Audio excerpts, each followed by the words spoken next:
a time for people in the audience again to have the opportunity to ask questions specifically to the two presentations that you had just heard from. And again, we'll alternate between the questions in the room and the questions from online. So same process as before. We've got Bahar and Marion ready to go with the microphones, and Katie on alert getting them from online. So anyone in the room that has a question, great. Thanks for starting us off. You're welcome, and thank you to the presenters for presenting all the information together in one nice, neat package. We really appreciate that. My name is Meredith. I'm from the Immigrant Services Society of BC, and I work as an online learning facilitator, helping newcomers online prepare to enter the job market and also retain employment. So I'm really interested in the discussions that are happening today. My question is mostly for Emily, because you mentioned that you provide support to ECEs throughout your many offices around BC.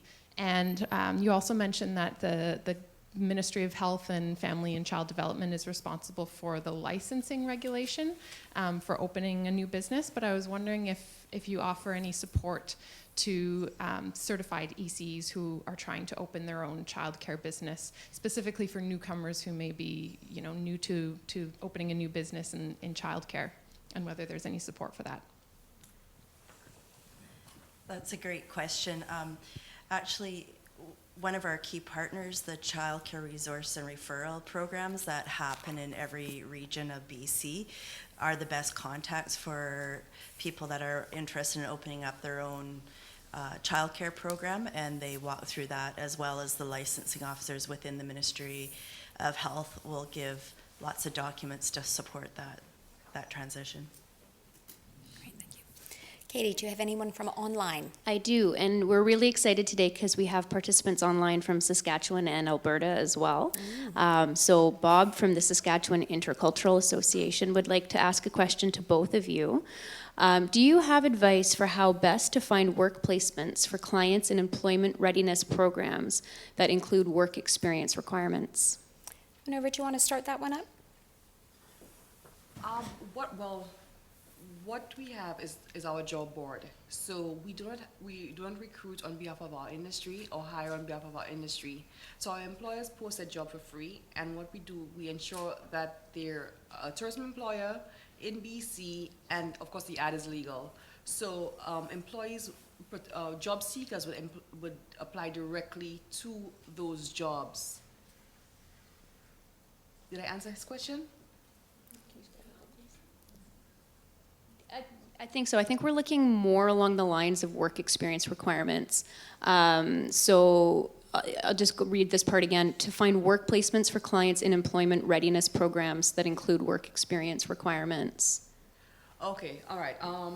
What I would suggest is go directly to employers. Speak to employers. Employers are looking for staff, and they're looking for the opportunities to match, to find that labor. So what I would suggest he does is to go directly to some of the bigger employers and see what opportunities they have and they're looking for. Great. Thanks, Minerva. Emily. So not knowing all of Saskatchewan's regulations, here in BC, we would recommend either contacting the association itself, and we could help support finding a network within the community. And Saskatchewan also has an association for early childhood educators there, but also being mindful of what the requirements are for that work experience placement. So in BC, you must be placed in a licensed facility with a licensed early childhood educator.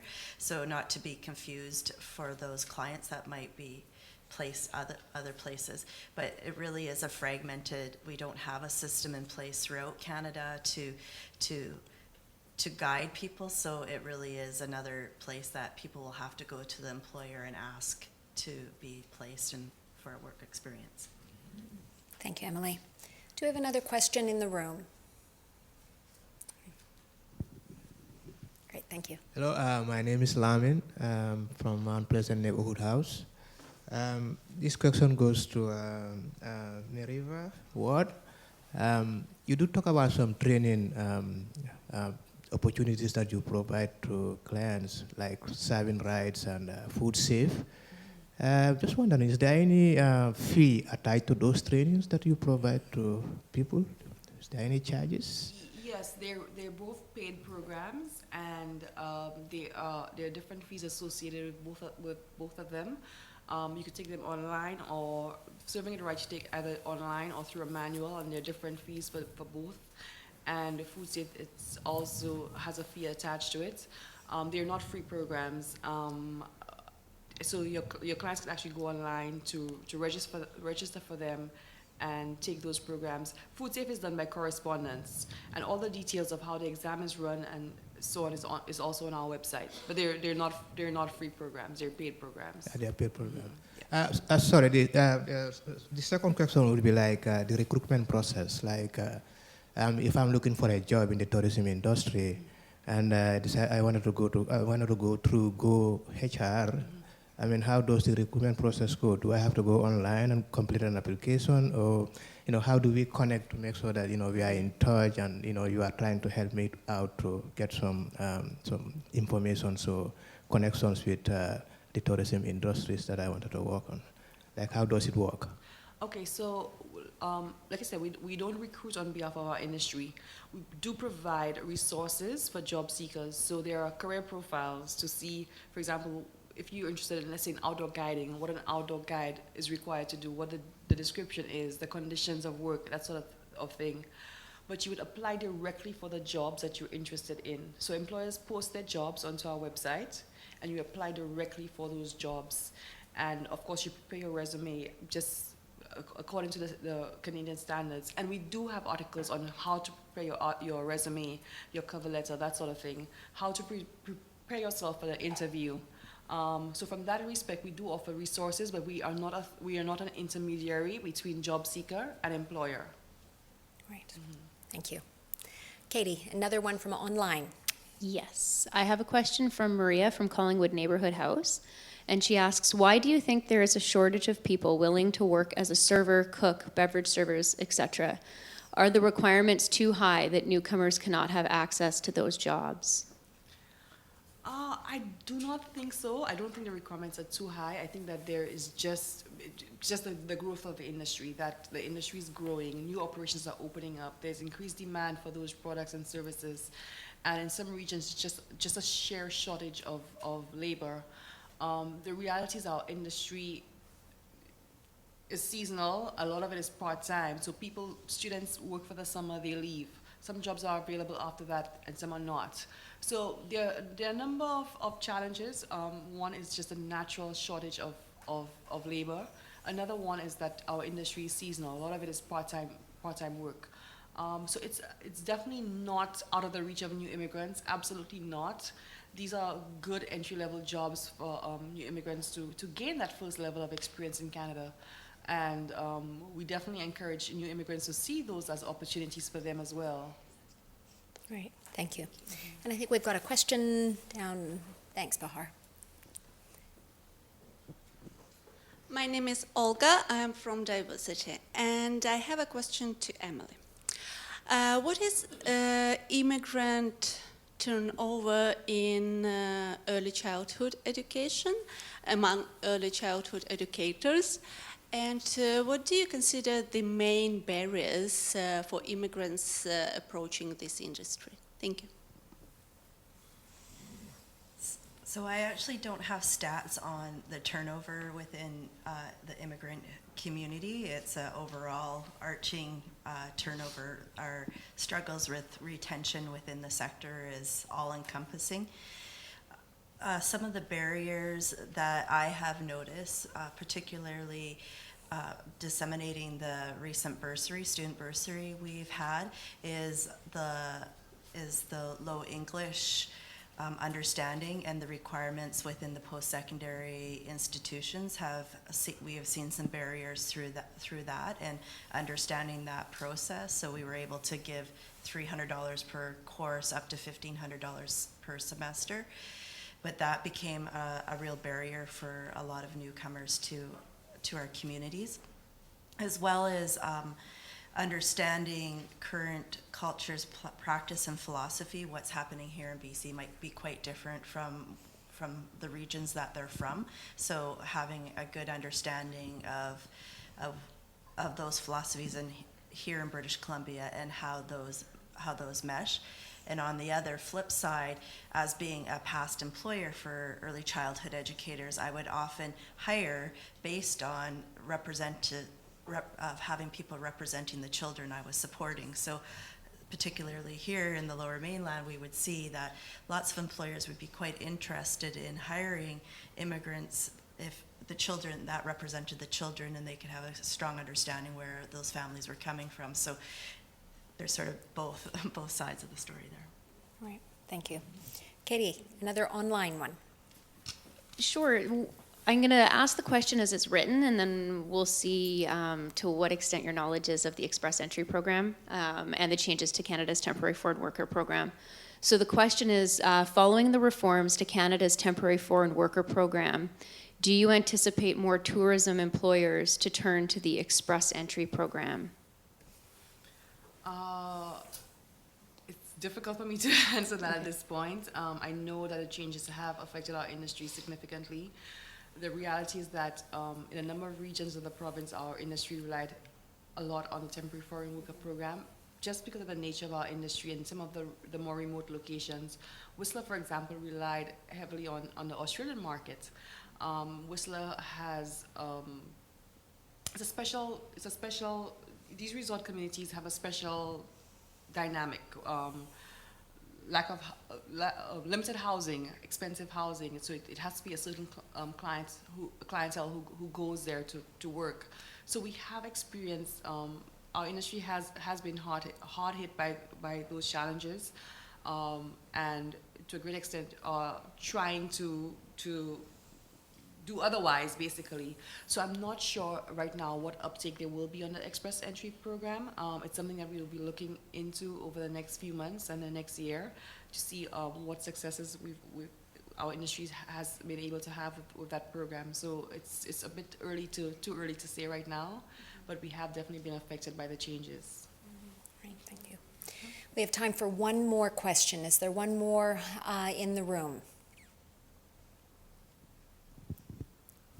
Great. Hi, my name is Katrina. I'm actually from the North Shore Multicultural Society. I just wanted to ask a general question for both of you in terms of, the shortage as well as the opportunities for new openings in both industries, in EC and tourism. What perhaps are you guys doing from your end to attract newcomers into those industries? Because we find that even though we have hundreds and thousands of clients that are coming in that want to work in both EC and tourism, there seems to be, I guess, a lack of communication in between of what is available and how they can overcome those barriers. So maybe what you guys are doing from your end. Emily, do you want to take that one first? Sure. I think this is an area that we struggle and we find barriers as well. We're a long-standing organization, but it's member-based, and we have 3 employees, so that becomes a barrier within itself. But taking up opportunities such as this to be able to come and talk is one of the key strategies, going out into communities and opening up the dialogue about what the barriers are and how best to be supportive. And really the main thing that we do on a daily basis is one-on-one support, conversation, and connecting people to the different links that they have to make to find those opportunities to enter into the sector. And Minerva. And what we do, definitely go to HR, cannot deal with the labor shortages in our industry on our own. It has to be up to each business, up to each region to deal with those issues. We can play a supporting role, but each business has to identify its own strategies for filling its labor gaps. So one of the big things we do is to encourage our industry to tap into non-traditional labor sources. Our traditional labor source, of course, being youth. So we encourage employers to tap into the new immigrant market, the baby boomer market, people with disabilities. So we play almost an encouraging role that these are available labor sources that you need to look at. You need to develop strategies for attracting them and going after them, ensuring that you understand what the issues and the barriers that are attached to each of the groups, and dealing with those challenges. And we've seen our industry actually come around a long way in terms of seeing new immigrants as a huge potential market, and understanding the skills that new immigrants come with, and actually going out there and targeting new immigrants very strategically during specific immigrant fairs. And I know some companies, for example in Whistler, have deliberately been looking for instead of just the temporary foreign worker who comes for a 6-month or a year program, but going after new immigrants to come and settle in Whistler with their families for 2 years or more. They're looking for new immigrants who want to make those long-term commitments in the area, and actually going after families to settle in those areas. So our industry is definitely coming around with the shortages that they can't just rely on the youth market, coming around to going after new immigrants and baby boomers and people with disabilities. So we play a sort of an encouraging role and assisting them in identifying those barriers and giving them the resources to assist them in overcoming those whatever challenges there may be. Great. Thank you. So thank you everyone for all of your great questions, and for those questions that we did not get to today, particularly those that are captured online, we'll compile a list of those unanswered questions and send them to our presenters and then get them back to you. So would like to thank Emily Melchenko and Minerva Ward for their presentation.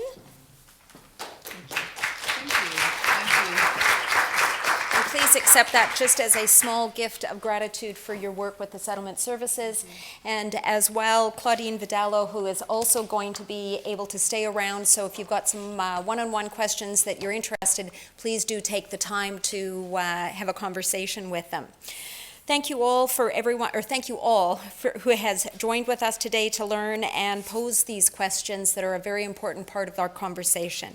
It's been a dynamic discussion, and the presentation will be available for you and your colleagues to view online. Before we wrap up, I would like to acknowledge again that Citizenship and Immigration Canada provided the funding for this event, and thank you, of course, for the great work by the audiovisual team of XE Live Broadcast for bringing the event to our online audiences. And finally, thanks again to AMSA, the great AMSA team to work with, for all of your hard work to make this event happen today. We've got Lynn, Katie, Marianne, Bahar, Sabrina, and Alex. Please remember to complete the evaluation of today's E-Symposium. It's the yellow sheet in your information package. For those of you that have been working with and counting on AMSA, you know that they actually do read the evaluations and actually put into practice the things that you're suggesting. So please do take the time and help to improve the future events for yourselves. For those of you in the room, again, the yellow form, and please hand it to any one of the staff, and remember it's double-sided, or just take a look, it's double-sided. And for those of you online, please complete the online evaluation form by Monday, March the 2nd at 5 p.m. And I say just do the evaluation now and get it done. So thank you all and enjoy a beautiful spring day. Thanks again for coming out.